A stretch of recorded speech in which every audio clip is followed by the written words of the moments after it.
tidal rivers, like the bit above the estuary that's just like the channel of the river, but it's low enough to get high tide water, like here.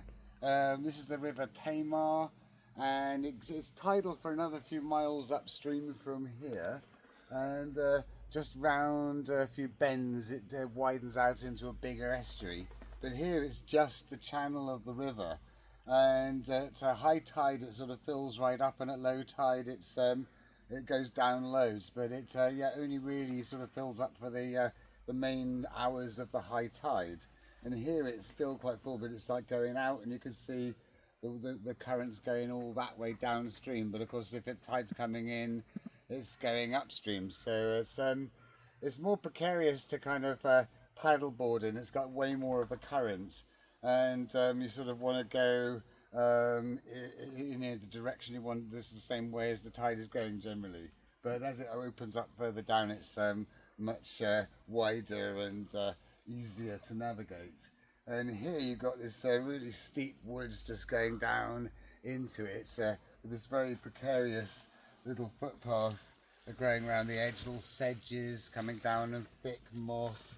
It's quite temperate rainforesty here. And just over there you can see the arches of the Calstock Viaduct over there, which is a operational train line, and there's some boats over there. Really, this top part of the estuary, this tidal rivers, are only really navigable at the high tide, of course. But you do sometimes get the odd speedboat coming up here, and this kind of water here is never as salty as the sea, not even as salty as the estuary. It's got this big river coming into it, so there's lots of fresh water, but it's not entirely fresh either. So it's a little overlap area where you can get a little bit of an overlap of fresh water and salt water fish, just saltwater fish that can tolerate low salt, and freshwater fish that can tolerate a bit of salt, and other creatures as well. So it creates quite a different environment. And of course you've got little streams coming into it in other rivers, you've got fresh water coming into it. So you've got quite a lot of nice different sort of environments really close to it. It's always like a place where you get lots of different things going on. And a good place to get lots of different habitats all quite close to each other.